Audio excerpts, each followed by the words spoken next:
आज हम इस वीडियो में देखेंगे यूडोगोनिया में रिप्रोडक्शन किस तरह से होता है। तो मेनली अभी हम लोग जो पढ़ने वाले देखिए यूडोगोनिया में जो रिप्रोडक्शन होता है वो सेक्सुअल और असेक्सुअल दोनों प्रकार का होता है, यानी कि लैंगिक और अलैंगिक जनन दोनों होता है। तो सबसे पहले हम पढ़ेंगे यूडोगोनिया में जो है असेक्सुअल रिप्रोडक्शन यानी कि अलैंगिक जनन को हम सबसे पहले पढ़ेंगे। ठीक है, क्या पढ़ेंगे? यूडोगोनिया में रिप्रोडक्शन। तो हमें पता है, हमने बताया आपको कि जो यूडोगोनिया होता है उसमें रिप्रोडक्शन दोनों तरीके से होता है। पहला asexual reproduction and second is sexual reproduction. ठीक है, यदि हम पहले असेक्सुअल रिप्रोडक्शन की बात करेंगे, ठीक है, किसकी? तो असेक्सुअल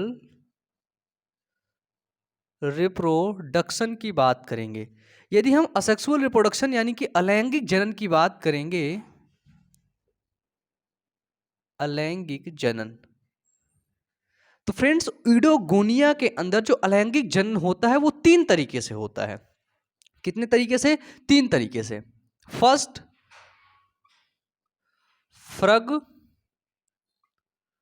फ्रगमेंटेशन के द्वारा, ठीक है, जिसको बोलते हैं विखंडन विधि के द्वारा। ठीक है, इसके पहले वाली क्लास में, पहले वाले वीडियो में आप लोगों ने देखा है यूडोगोनिया का स्ट्रक्चर। ठीक है, तो फ्रेगमेंटेशन की क्रिया में क्या होता है, जो फिलामेंट होता है वो स्प्लिट हो जाता है। ठीक है, ब्रेकडाउन होता है किसका? फिलामेंट का। तो हम इसमें लिखेंगे कि यूडोगोनियम फिलामेंट स्प्लिट अपार्ट एंड, ठीक है, यूडोगोनिया फिलामेंट क्या होता है? स्प्लिट होता है और ए पार्ट उससे अलग हो जाता है एंड ईच पार्ट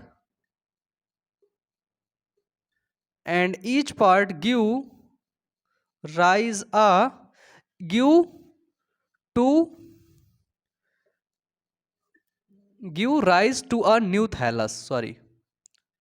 ठीक है, तो इसमें यूडोगोनिया के एक फिलामेंट क्या होता है? स्प्लिट होता है, एक छोटा सा पार्ट क्या होता है? स्प्लिट हो जाता है, कट जाता है, फिर वही एक न्यू थैलस का निर्माण कर लेता है। फ्रेगमेंटेशन में मेनली यही क्रिया होती है।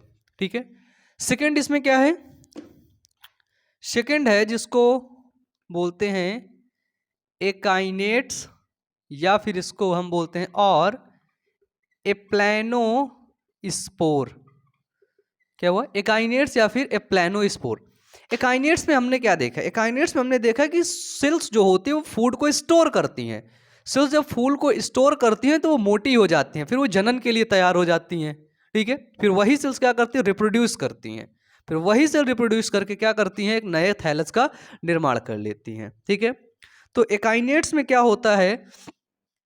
एकाइनेट्स आर, जो एकाइनेट सेल होती हैं, एकाइनेट सेल होती हैं वो एकाइनेट्स आर लार्ज, वो बड़ी होती है और वो नॉन मोटाइल होता है। कैसा होता है? Non motile. और थिक वॉल्ड स्पोर, इसका जो एकाइनेट्स का जो स्पोर होता है उसकी जो दीवाल होती है वो दीवाल मोटी होती है। ठीक है, थिक वॉल्ड रहता है। अब देखिए ये जो थिक वॉल्ड है, thick walled, thick walls are rich in food material. ठीक है, जो थिक वॉल है, जो मोटी वॉल है, वो क्या करती है? वो रिच रहती है, उसके पास फूड मटेरियल ढेर सारा रहता है। तभी तो हमने उसको एकाइनेट सेल बोला, जो फूड को रिजर्व कर रही थी अनफेवरेबल कंडीशन में। इसकी इंपॉर्टेंट बात यह है कि ये attach to the wall of the parent cell. ठीक है, attached to the wall of the parents cell. ये जो इसकी वॉल होती है वो उसके पेरेंट सेल से क्या रहती है? अटैच रहती है। लेकिन जो एप्लैनोस्पोर होता है, क्या होता है? जो एप्लैनोस्पोर होता है, ध्यान रखिएगा ये बात बहुत इंपॉर्टेंट है। ठीक है, एप्लेनोस्पोर में क्या होता है, पूरा सब कुछ सिमिलर होता है ना, एवरीथिंग इज सिमिलर, ठीक है, बट बट लेकिन आ गया, ठीक है, बट जो है their wall is separate from the parent cell, ठीक है, ये इसकी जो वॉल होती है वो पेरेंट सेल से अलग हो जाती है, सेपरेट हो जाती है, लेकिन जो एकाइनेट्स के अंदर, एकाइनेट्स की वॉल क्या रहती है, पेरेंट सेल से अटैच रहती है, बस इतनी बात ध्यान देने वाली है, ठीक है, इतनी बात। अब इन दोनों में होता क्या है, दोनों में अब रिप्रोडक्शन देखें तो रिप्रोडक्शन किस तरह से होता है, जो मेन चीज हमें समझना है, ठीक है। तो बोथ ऑफ दीज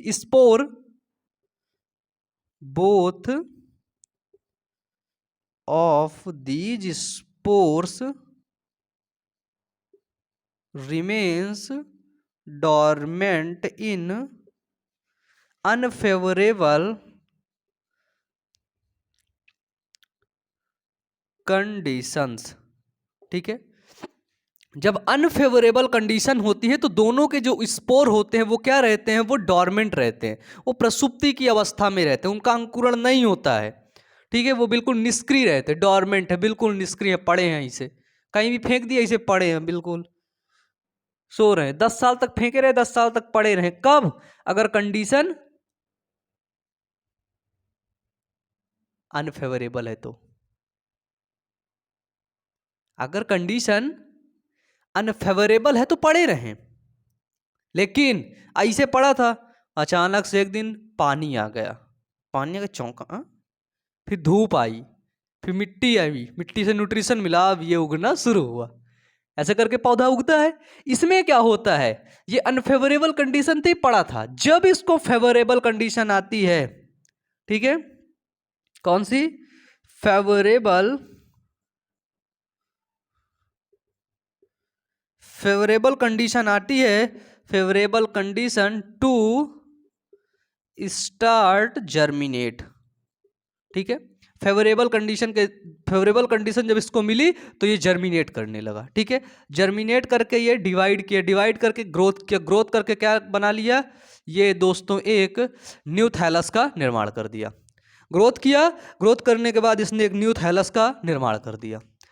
तो ये जो दोनों रिप्रोडक्शन जो दोनों के अंदर हो रहा है, ये चीजें बिल्कुल सेम है, फेवरेबल और अनफेवरेबल, किसमें किसमें, एप्लेनोस्पोर और एकाइनेट्स के अंदर, ठीक है, एप्लेनोस्पोर और एकाइनेट्स के अंदर दोनों सेम है।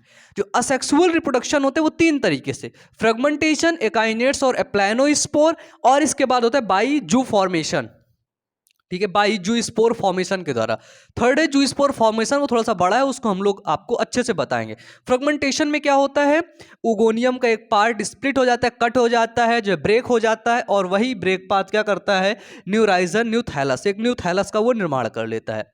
एकाइनेट्स और एप्लेनोस्पोर में क्या होता है, तो इसकी जो एकाइनेट्स की सेल होती है, जो एप्लेनोस्पोर की सेल होती है, वो लार्ज होती हैं, ठीक है, वो लार्ज होती हैं। इसके बाद वो नॉन मोटाइल होती हैं, वो अचल होती है, वो चल नहीं सकती हैं, ठीक है। इसके बाद उसकी वॉल थिक होती है, दीवाल जो स्पोर है, उस स्पोर की वॉल क्या होगी, थिक होगी, यानी कि मोटी होगी, क्या होगी, मोटी होगी, मेरी तरह पतली थोड़ी ना होगी, है, देखो सच में बहुत पतला ना मैं, आपकी तरह मोटा होगा, आपकी तरह मोटी होगी, ठीक है। फिर इसके बाद क्या होता है, thick walls are rich in food materials, जो थिक वॉल रहती है, जो मोटी है, अच्छा जो मोटा है उसके पास बहुत एनर्जी रहती है, आपको पता है नहीं है ना, उसके पास सच में बहुत एनर्जी रहती है, लेकिन वो दौड़ेगा थक जाएगा, दौड़ेगा थक जाएगा, दौड़ेगा थक, लेकिन रियल में वो एनर्जी ही स्टोर रहती है, क्या रहती है, एनर्जी ही स्टोर रहती है, ठीक है। इसके बाद क्या होता है, जो एकाइनेट्स की सेल वॉल होती है उसकी स्पोर की, वो पेरेंट सेल से अटैच रहती है, लेकिन एप्लेनो स्पोर की जो वॉल होती है ना,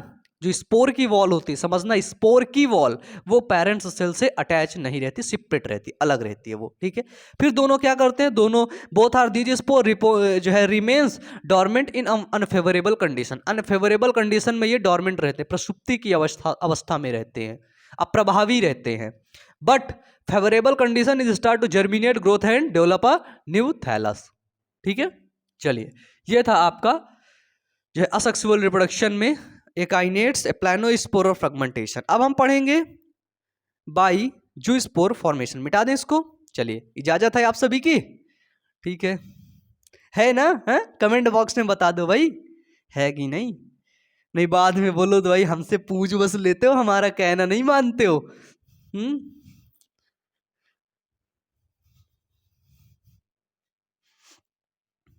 चलिए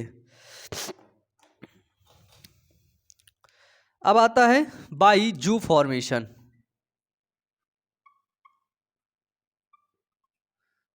सॉरी,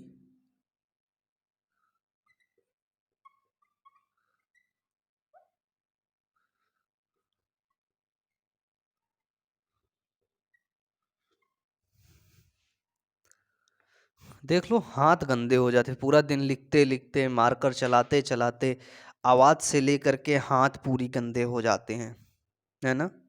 देखो जू स्पोर के अंदर क्या होता है कि देखो जो जू स्पोर बनता है ना, जू स्पोर मेन पॉइंट है, जू spore in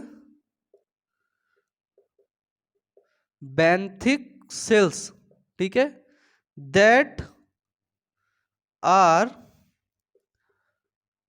vegetative in nature. जो जू स्पोर की जो सेल होती हैं वो बेंथिक सेल होती हैं। कौन सी? बेंथिक सेल्स होती हैं, बट वो वेजिटेटिव नेचर की होती हैं, ठीक है? क्या होती हैं? वेजिटेटिव नेचर की होती हैं। अकर्स अंडर फेवरेबल कंडीशन, ठीक है, अकर्स अंडर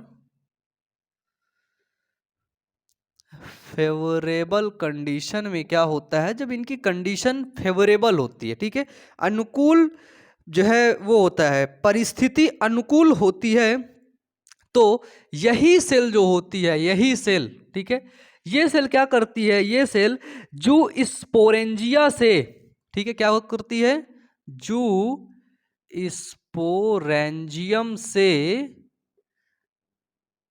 जू स्पोर का फॉर्मेशन करती है, ठीक है। जब फेवरेबल कंडीशन आती है तो यही सेल जो स्पोरेंजियम से जो स्पोर का फॉर्मेशन करती है। ये वेजिटेटिव जो बैंथिक सेल होती है वेजिटेटिव नेचर की, ये फिलामेंट की एक सेल होती है, ठीक है, फिलामेंट की वेजिटेटिव सेल्स होती हैं जो क्या करती हैं, फूड को स्टोर, न्यूट्रिशन को स्टोर करती रहती हैं, फिर वो रिप्रोडक्शन के लिए जो है एलिजिबल हो जाती हैं, तैयार हो जाती हैं, ठीक है। उन्हीं सेल्स को हम बोलते हैं जू स्पोरेंजियम। क्या बोलते हैं? जू स्पोरेंजियम। अभी मैं आपको इमेज के माध्यम से भी समझाऊंगा, ठीक है, जू स्पोरेंजियम। फिर क्या होता है, बट इसमें एक चीज और, जो जू स्पोर होता है, ठीक है, जू स्पोर, देखिए जू स्पोर आर मोटाइल, ठीक है, जू स्पोर कैसा होता है, मोटाइल होता है, क्योंकि इसमें फ्लैजिला होता है, ठीक है, जू स्पोर मोटाइल होता है, बट थोड़ी देर बाद ये क्या करता है, ये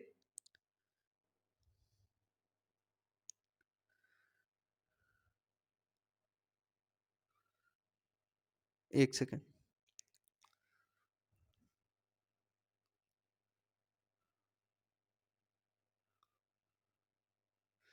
जो स्पोर मोटाइल होता है, ठीक है, इसके बाद ये क्या करता है, जब इसमें से निकलता है, जो स्पोर का फॉर्मेशन होता है, तो ये मोटाइल होता है, फिर ये क्या करता है, लॉस दियर फ्लैजिला, ठीक है, ये क्या करता है दोस्तों, तो ये फ्लैजिला का लॉस करता है, ठीक है, फ्लैजिला का लॉस करने के बाद after some time zoospore are settle down, settle down on substratum, substratum. जो स्पोर क्या करता है, फिर सेटल डाउन होता है किससे, सबस्टार्टम से आकर चिपक जाता है, फाइंड करता रहता है, सबस्टार्टम यानी कि सतह को ढूंढता रहता है, फिर फ्लैजिला को लॉस करके वो चुपचाप आता है और चिपक जाता है, ठीक है। फिर जब वो सबस्टार्टम से चिपक जाता है तो वो अब ग्रोथ करता है, ठीक है, और ग्रोथ करके धीरे धीरे वो एक न्यू थैलस बॉडी स्ट्रक्चर का निर्माण कर लेता है, न्यू थैलस, न्यू फिलामेंट का वो निर्माण कर लेता है, ठीक है। देन क्या होता है, then germinate zoospore and formation a new thallus. क्या होता है, सतह पर जब वो सबस्ट्रेटम पर आके चिपका तो वो जर्मिनेट किया, और जर्मिनेट करने के बाद जो है डेवलप अ न्यू थैलस, वो एक नए थैलस का निर्माण कर लेता है। ठीक है, अब देखिए करता कैसे है। ठीक है, ऊपर हम मिटाएंगे फिर इसको अच्छे से समझाएंगे आपको। इसको आप लिखना चाहें तो इसको लिख लीजिए फिर समझ लीजिए।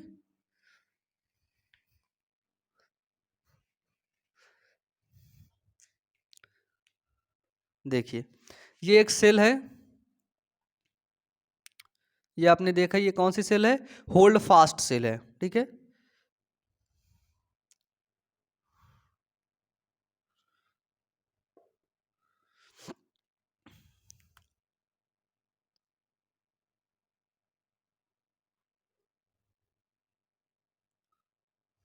ये देखिए,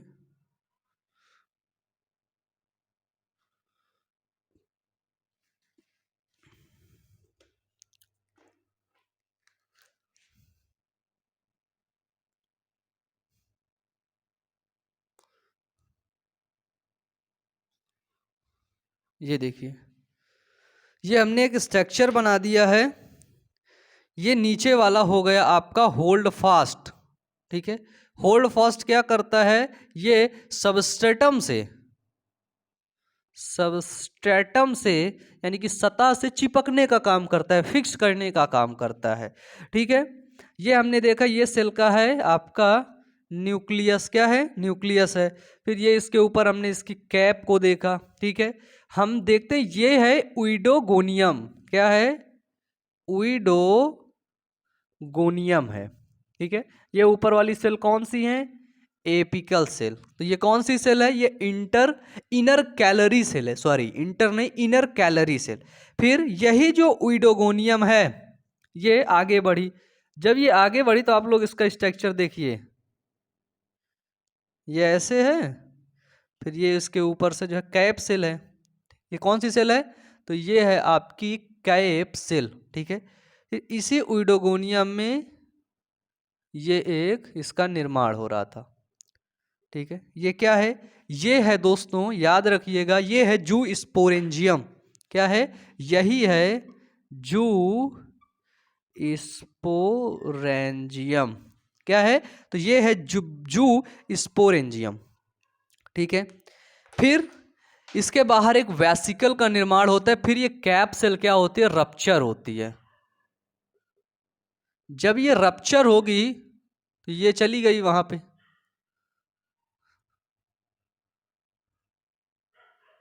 है ना, ये देखिए, अब ये बन गया जो स्पोर। ठीक है, फिर इसके ऊपर एक वेसिकल होती है, ये देखिए, है ना, एक क्या होती है, एक वेसिकल होती है। क्या होती है दोस्तों, एक वेसिकल होती है। ठीक है, फिर वेसिकल होती है तो फिर ये वेसिकल से धीरे धीरे बाहर निकलता है। जब ये बाहर निकलता है जू स्पोर, तो इसमें ढेर सारे फ्लैजिला बनते हैं। ठीक है, इसलिए जो जू स्पोर होता है ये मल्टी फ्लैजिलेटेड होता है। क्या होता है, मल्टी फ्लैजिलेटेड होता है, तभी तो ये मोटाइल होता है, तभी तो ये चलता है ना। बताओ, अपने पैरों से तो ही चलना है, मैं देखो अपने पैरों से ही चल रहा हूं, हाँ? मेरे पैरवा ना होते तो फिर क्या होता। ठीक है, फिर जब ये बाहर निकलता है तो ये मल्टी फ्लैजिला डेवलप करता है, किस लिए, ताकि ये चला जाए सबस्ट्रेटम को ढूंढ ले, सबस्ट्रेटम को फाइंड कर ले। ठीक है, अब ये हो गया हमारा फ्री जू स्पोर। क्या हो गया, ये हमारा हो गया फ्री जू स्पोर। ठीक है, ये देखिए फ्री जू स्पोर हो गया दोस्तों। अब ये फ्री जू स्पोर क्या कर रहा है, ये सेटल डाउन कर रहा है। ठीक है, और सेटल डाउन करने के बाद ये अपने फ्लैजिला को लॉस कर रहा है, सेटल डाउन किया। ठीक है, यही फ्री जू स्पोर जो है, याद रखिए, यही फ्री जू स्पोर सेटल डाउन किया, सतह पर बैठा और अपने फ्लैजिला को लॉस कर दिया। ये जो फ्लैजिला था, फ्लैजिला को इसने लॉस कर दिया। फ्लैजिला से लॉस किया तो एक सबस्ट्रेटम पर बैठा। किस पे बैठा? सबस्ट्रेटम पे बैठा। जब ये सबस्ट्रेटम पे बैठा तो ये देखिए ये स्ट्रक्चर इसने बनाया।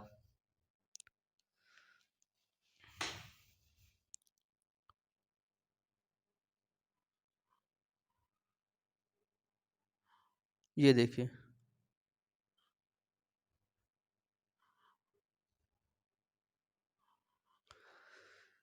ये सबस्ट्रेटम पे बैठ गया,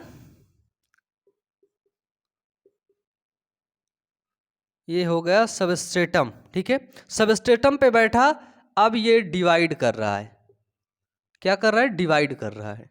ठीक है, डिवाइड कर रहा है। अब ये जब ये डिवाइड किया यहां से सबस्ट्रेटम से, तो इसने देखो ये कुछ ऐसी सेल का निर्माण कर लिया। ये देखिए, है ना, कुछ ऐसी सेल का ये निर्माण कर रहा है। ठीक है, अब यही यही जो सेल बनी ये जर्मिनेट करेंगी। क्या करेंगी? तो ये जर्मिनेट करेंगी, और यही सेल क्या करेंगी? जर्मिनेट करके ग्रोथ करेंगी, और ग्रोथ करके दोस्तों एक न्यू थैलस का निर्माण कर लेंगी। ठीक है, ग्रोथ करके एक न्यू थैलस यानी कि एक न्यू फिलामेंट का निर्माण कर लेंगी। ठीक है, इसमें एक ध्यान देने वाली बात यह कि इसमें डिवीजन कौन सा हो रहा होता है ना? तो इसमें माइटोसिस डिवीजन होता है। ठीक है, कौन सा? Mitosis division. कौन सा? Mitosis division. ठीक है, फिर क्या होता है? जो फेवरेबल कंडीशन, वो सॉरी, जू स्पोर क्या करता है? इनक्लोज हो जाता है जू स्पोरेंजियम के जो है अंदर बना रहता है। फिर ये जू स्पोरेंजियम से जू स्पोर जो है बाहर निकलता है। ठीक है, वेसिकल से ये बाहर निकलता है, सबस्ट्रेटम को फाइंड करता है, और जब इसको सबस्ट्रेटम मिल जाती है, सतह मिल जाता है, तो भाई ये अपना डिवाइड करना शुरू कर देता है। क्या करना शुरू कर देता है? सबस्ट्रेटम इसको मिली तो बस इसके बल्ले बल्ले हो गए। फिर तो बस ये नाचना शुरू किया, भाई आ गया मजा है, चलो चलते हैं अब इसको डिवाइड करते हैं, अब तो बड़े होते हैं। आप लोग यही तो कर रहे हो अभी। सभी लोग अगर देखे, नौकरी किस लिए कर रहे हो? ताकि अच्छा सा घर बना लो, अच्छे से गाड़ी ले लो। ठीक है, फिर फिर तुम अच्छी से शादी कर लो, अच्छी से एक बीवी ले आओ, है ना, 2-4 बच्चे हो जाएं। इसीलिए तो कर रहे हो, हैं? ताकि हो जाए, मिले मजा बिल्कुल। है, इसी तरह सबस्ट्रेटम में चिपक के भी मजा ले रहा है, ये भी अपना डिवाइड कर रहा है।